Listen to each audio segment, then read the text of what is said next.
Hello all, स्वागत है आपका हमारे चैनल मूवीज किट में। आज हम सनफ्लावर वेब सीरीज का दूसरा और आखिरी भाग आपके लिए लेकर आए हैं। उससे पहले आप लोगों से एक छोटी सी रिक्वेस्ट है कि आप हमारे चैनल को जरूर सब्सक्राइब कर ले और बेल आइकन को भी दबा ले, जिससे आपको हमारे आने वाले हर वीडियोस की नोटिफिकेशन मिल जाए। फिफ्थ एपिसोड की शुरुआत होती है थोड़ा पास्ट के एक झगड़े से, जहां हम कपूर और आहूजा को दोबारा से पार्किंग के लिए लड़ते हुए देखते हैं। कहानी प्रेजेंट में आती है। कपूर अब जिंदा नहीं है, इस बात की खुशी के साथ अब आहूजा चैन की नींद ले रहा है। वहीं दिलीप सोनू के इलेक्शन प्रचार के पैम्पलेट को अपने दरवाजे पर देखता है, जिसके कारण वह सोनू से गुस्सा हो जाता है। अगले ही सीन में हम देखते हैं कि पुलिस कपूर के घर नारियल ढूंढ रही है, लेकिन काफी तलाश के बावजूद वह उन्हें नारियल नहीं मिलता है। सोनू अपने घर से सिरिंज से भरा हुआ बॉक्स लेकर अपनी सोसाइटी से निकलता है और वो एक केमिस्ट शॉप में जाता है उसे बेचने के लिए। केमिस्ट वाला उसे इस सिरिंज को खरीदने से मना कर देता है, इसीलिए सोनू उसे वह सारे सिरिंज फ्री में दे देता है। सोनू की सोसाइटी से बाहर निकलते ही पुलिस वाले उस पर अपनी नजर बना लेते हैं, इसीलिए सोनू की हर हरकत की खबर तांबे और दिगेंद्र को मिल जाती है।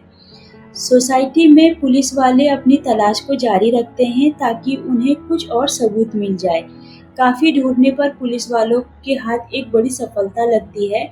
उन्हें सोसाइटी के पीछे वाले कंपाउंड में चूहे मारने वाली दवाई की शीशी मिल जाती है। वहीं सोनू अपने ऑफिस में काम कर रहा होता है कि तभी अपनी पैंट को देखता है, जो कि कुछ दिन पहले ऑफिस में खो गई थी। वह उसे ऑफिस बॉय के पास दिखती है, इसीलिए वह उससे पैंट लेने की कोशिश करता है। इस छीना झपटी के बीच में तांबे सोनू के ऑफिस में जाता है और वह सोनू को अपने साथ पुलिस स्टेशन चलने को कहता है, इसीलिए सोनू तांबे के साथ पुलिस स्टेशन के लिए निकल पड़ता है। सोनू के इस स्टेशन को देखकर आंचल उसे और ज्यादा प्रभावित हो जाती है और वह उसे अब पसंद करने लगती है। तांबे सोनू से पुलिस स्टेशन में सवाल जवाब पूछना चालू कर देता है। तांबे पहले उससे यह जानने की कोशिश करता है कि उसने दवाई की शीशी के बारे में झूठ क्यों बोला था कि वह खत्म हो गई थी, जिसके जवाब में सोनू कहता है कि उसके हाथों से दवाई कहीं गिर गई थी, इसीलिए वह कहाँ गिरी उसे नहीं पता चला। अब तांबे सोनू से सिरिंज के बॉक्स के बारे में पूछता है तो सोनू बताता है कि वह 2 महीने पहले एक फार्मा कंपनी में मेडिकल रिप्रेजेंटेटिव का काम करता था, इसीलिए उन्हें दवाई और सिरिंज के प्रचार के लिए यह प्रोडक्ट दिए जाते थे। लेकिन इसके बाद मेरी इस कंपनी में जॉब लग गई थी, मेरे पास यह आखिरी बॉक्स रह गया था, इसीलिए मैं उसे केमिस्ट में बेचने के लिए जा रहा था। तांबे और दिगेंद्र सोनू की बात को जांचने के लिए उसके हेड को फोन मिलाकर पूछते हैं, तो उनका हेड इस बात की गवाही दे देता है कि सोनू उनकी कंपनी में काम करता था। चूंकि बॉक्स में रखे सारे सिरिंज खाली थे, इसीलिए सोनू के खिलाफ कोई ठोस सबूत नहीं मिल रहा था कि उसे गिरफ्तार किया जा सके, इसीलिए उसे छोड़ देते हैं। सोनू अपने ऑफिस में वापस जाता है, जहां उसका बॉस ऑफिस के सभी सीनियर स्टाफ को बुलाकर मीटिंग करता है कि उसकी बेटी के पास हमारी कंपनी की लिपस्टिक कहां से आई, जो कि अभी तक लॉन्च भी नहीं हुई है। जरूर कोई हमारी रणनीति को लीक कर रहा है। बॉस कहता है कि उसकी जांच वह खुद करेगा और दोषी को नहीं छोड़ेगा। सोनू अपने बॉस की यह बात सुनकर काफी डर जाता है, इसीलिए वह उन्हें सच नहीं बोल पाता।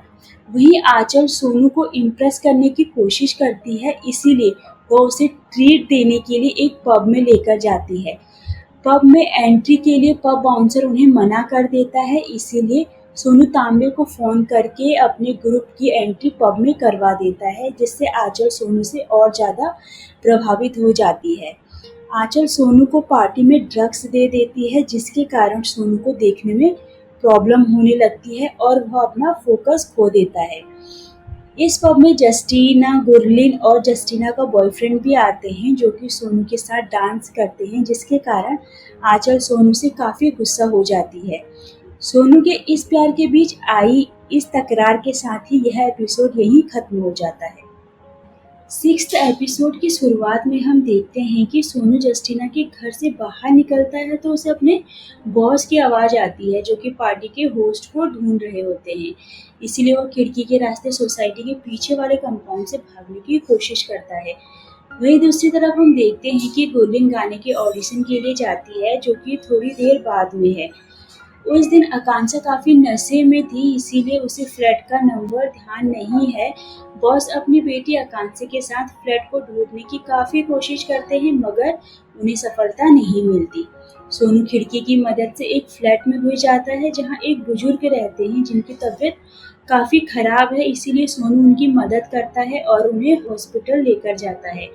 सोनू का बॉस अपने ऑफिस के कैमरे की रिकॉर्डिंग को चेक करता है तो उन्हें सोनू उसमें दिखाई देता है जिसे देख आकांक्षा उसे पहचान लेती है। इसीलिए अब सोनू का बॉस कहता है कि वह खुद सोनू से बात करेगा इसीलिए वह सोनू को फोन मिलाते हैं मगर सोनू फोन नहीं उठाता। सोनू जस्टिना के घर से बिना कपड़े और फोन के बाहर आया था इसीलिए उसका फोन उसके पास नहीं है। कहानी थोड़ी पास्ट में जाती है। कपूर की वाइफ गुस्से में घर छोड़कर चली जाती है जिसे आहूजा देख लेता है। आहूजा कपूर को चिढ़ाने के लिए उसके घर जाता है और उस पर काफी हंसता है। आहूजा की इस स्माइल के साथ कहानी वर्तमान में आती है। तभी उसके घर की डोरबेल बजती है। दिगेंद्र आहूजा के घर आता है और वह आहूजा से सवाल पूछता है कि आपके पुराने अखबार कहाँ हैं? तो आहूजा कहता है कि वह सभी बेच दिए गए हैं। दिगेंद्र बताता है कि कपूर के घर पर स्पोर्ट्स अखबार का एक पेज मिला था जबकि वह अखबार नहीं खरीदता था। मतलब उसने किसी के अखबार से एक स्पोर्ट्स का पेज चुराया था। कपूर को किसी का अखबार चुराने के लिए दूर जाने की क्या जरूरत है जबकि उसके सामने वाले घर में अखबार रोज आता है। दिगेंद्र की इन बातों से साफ झलकता है कि उसे आहूजा पर शक है मगर सबूत न होने के कारण उसे गिरफ्तार नहीं कर पा रहा है। दिगेंद्र के इस शक के साथ यह एपिसोड यहीं खत्म हो जाता है। सेवंथ एपिसोड की शुरुआत में हम देखते हैं कि सोनू बुजुर्ग की हॉस्पिटल में काफी सेवा करता है जबकि बुजुर्ग उसके साथ काफी बदतमीजी से बात करता है। तब भी बुजुर्ग का चेकअप करने के लिए एक नर्स आती है जिसे देख सोनू उसे इम्प्रेस करने के लिए बुजुर्ग की देखभाल के बहाने हॉस्पिटल में और ज्यादा रुक जाता है। वहीं दिगेंद्र अपने ऑफिस में सबूतों की जांच करता है कि यहाँ इसका बच्चा भी आया होता है जो कि अपने स्कूल का होमवर्क कर रहा होता है। दिगेंद्र सभी सबूतों को देखने में इतना खो जाता है कि उसका ध्यान बच्चे से हट जाता है। बच्चा अपने पास रखे सबूतों में से नारियल पानी वाले स्ट्रॉ को निकाल लेता है और अपनी ड्राइंग बुक में रख लेता है। दिगेंद्र ताबे को फोन करता है और उसे कपूर की वाइफ के घर जाकर पूछताछ करने को कहता है। तांबे कपूर की वाइफ के घर जाता है और यहाँ हमें पता लगता है कि कपूर की वाइफ से कपूर का तलाक हो गया था। अब कपूर की वाइफ कपूर के छोटे भाई रमेश कपूर से प्यार करती है और उसके साथ उसके घर पर रहती है। इसी बीच में रमेश भी वहाँ आ जाता है जो कि काफी ज्यादा घमंड के अंदाज में तांबे से बात करता है जिसके कारण तांबे को गुस्सा आ जाता है लेकिन वह अपने आप को शांत करके वहां से चला जाता है क्योंकि रमेश एक बड़ा वकील है इसीलिए उसे पंगा नहीं लिया जा सकता। सीन शिफ्ट होता है गुरलीन की परफॉर्मेंस की तरफ जहां गुरलीन जज को अपने बारे में बताती है कि वह अपने सपने को पूरा करने के लिए यहाँ आई है। गुरलीन का गाना सुनने के बाद जज गुरलीन को कहते हैं कि आपको और ज़्यादा मेहनत की ज़रूरत है इसीलिए आप अपने घर वालों की बात मान लें। यह सुनकर गुरलीन का सपना टूट जाता है और वह उदास होकर निकल जाती है मगर अब वो घर नहीं जाती। रात में आहूजा अपने घर वापस आता है और वह अपनी पार्किंग में कपूर की गाड़ी खड़ी देखता है जिससे कहानी फिर से पास्ट में जाती है। एक दिन आहूजा कपूर की गाड़ी को देख लालची हो गया था और वह अपनी खुशी के लिए उसमें बैठ जाता है। जब कपूर को यह पता चला तो वह उसके घर उससे लड़ने के लिए आता है। आहूजा और कपूर की इस लड़ाई के बीच कहानी वर्तमान में आती है और आहूजा फिर से कपूर की गाड़ी में बैठकर काफी खुश होता है क्योंकि इस बार कपूर उससे लड़ने के लिए नहीं आएगा। आहूजा की इस खुशी के बीच यहाँ दिगेंद्र आ जाता है क्योंकि उसे घर चलने के लिए कहता है। दिगेंद्र आहूजा के घर के पीछे वाली बालकनी को चेक करता है जिसमें उसे जूते के निशान दिखते हैं। इसके बाद दिगेंद्र बाथरूम में बने रोशनदान को देखता है जहाँ से आहूजा कपूर के घर घुसा था।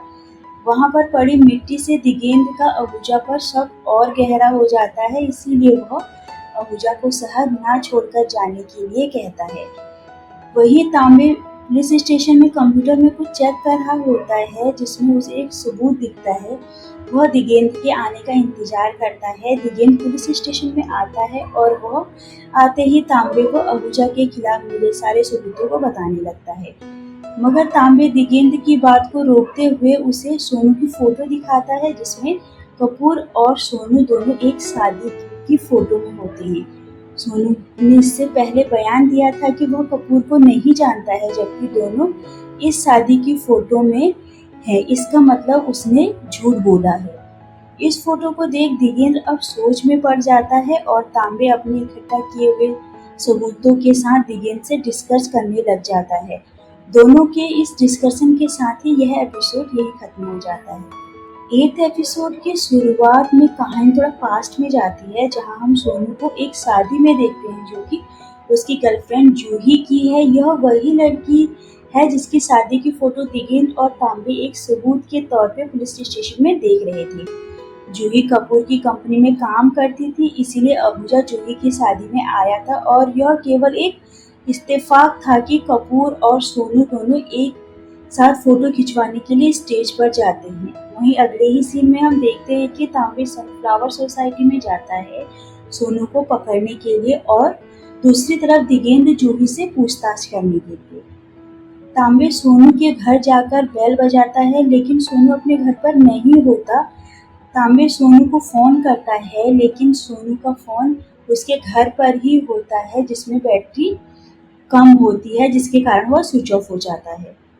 तांबे इसके बाद जस्टिना से सोनू के बारे में पूछताछ करता है, तो जस्टिना उसे गुरलीन के बारे में बताती है कि वह कल रात से घर नहीं आई।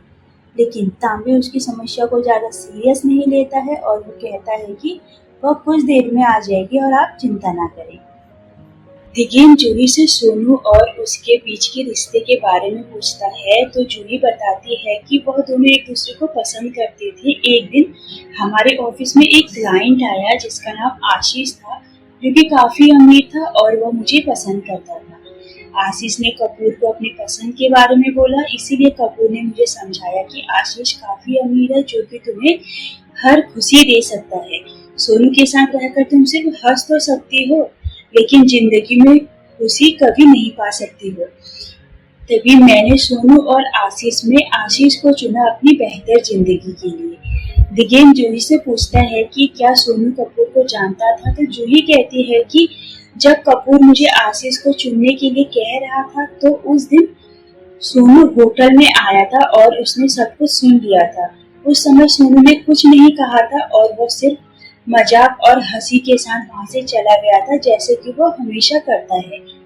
दिगेंद्र जूही के घर से निकलते हुए तांबे को फोन करता है और कहता है कि मोटिव मिल गया है, यानी दिगेंद्र को अब शक है कि सोनू ने कपूर को इसलिए मारा क्योंकि कपूर की वजह से जूही उसकी जिंदगी से दूर चली गई थी। वहीं सोनू बुजुर्ग को सोता हुआ हॉस्पिटल में छोड़कर अपने घर के लिए निकलता है। सोनू पार्टी के बाद अपने कपड़े जस्टिना के घर छोड़ आया था, इसीलिए वह चाबी वाले को ढूंढकर अपने घर की चाबी बनाने के लिए कहता है। चाबी वाला कहता है कि वह दुकान छोड़कर नहीं जा सकता, इसीलिए सोनू उसे कहता है कि तुम मेरे फ्लैट में जाकर मेरे घर की चाबी बना दो और मैं यही तुम्हारा इंतजार करूंगा और तुम्हारी दुकान का भी ध्यान रखूंगा। चाबी वाला इस बात के लिए मान जाता है और वह सोनू के घर के लिए निकल जाता है। वहीं तांबे हॉस्पिटल में जाकर सोनू के बारे में पूछता है। यहाँ उन्हें पता लगता है कि सोनू बुजुर्ग को छोड़कर चला गया है।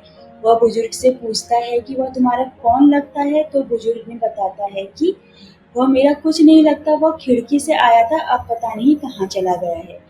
पुलिस सनफ्लावर सोसाइटी में आती है जहाँ दिलीप इलेक्शन की कैंपेन के लिए भाषण दे रहा था। पुलिस सोनू को अरेस्ट करने के लिए आई है, यह जानकर वह खुश हो जाता है और माइक में यह जानकारी अनाउंस कर देता है। यह बात सुनकर पेम्पी और जस्टिना काफी शॉक हो जाते हैं, तो वही आहूजा काफी खुश हो जाता है। दिगेन सोनू के फ्लैट पर पहुंचता है तो वो देखता है कि चाबी वाला फ्लैट का दरवाजा खोल रहा है। दिगेन तांबे को फोन करके उसे चाबी वाले की दुकान पर जाकर सोनू को अरेस्ट करने को कहता है। दिगेन अब सोनू के घर की तलाशी लेना चालू करता है तो उसे डस्टबिन में वही नारियल मिल जाता है जिससे कपूर ने नारियल पानी पिया था और इसमें सिरिंज भी होती है। तांबे सोनू को अरेस्ट करने के लिए दुकान की तरफ बढ़ता है और सोनू चाबी वाले की दुकान में मजे से बैठा होता है। इस बीच सोनू के पीछे से कपड़ा पहनाकर उसे किडनैप कर लेता है, इसलिए तांबे को चाबी वाले के दुकान पर कोई नहीं मिलता। तांबे दिगेन को बताता है कि सोनू यहाँ नहीं है। यह सुनकर दिगेन थोड़ा सोच में पड़ जाता है। सोनू को किडनैप करने वाले वही लोग हैं जिन्हें सोनू ने गोल्डन के लिए डांटा था और वह उसे अपने घर लेकर जा रहे हैं। दूसरी तरफ आहूजा की वाइफ आहूजा को धमकी देती है कि कपूर का खून किसने किया था यह पुलिस नहीं जानती मगर वह जानती है, इसीलिए वह उसे तमीज से बात करे वरना वह पुलिस को सच बता दे। यह सुन आहूजा के होश उड़ जाते हैं क्योंकि आज तक उसकी वाइफ ने उसे कभी उल्टा नहीं बोला था। वह उसे हमेशा डर कर रहती थी मगर वह उसे आज धमका रही है। अब चूंकि सारे सबूत सोनू के खिलाफ है इसीलिए उसका जेल में जाना तो लगभग तय ही है, लेकिन क्या सोनू अपने आप को बचा पाएगा यह तो अगले सीजन में ही पता चलेगा। आशा करते हैं कि आपको हमारी एक्सप्लेनेशन पसंद आई होगी। अगर आपको हमारा काम पसंद आया है तो हमारे चैनल को जरूर सब्सक्राइब करें। धन्यवाद।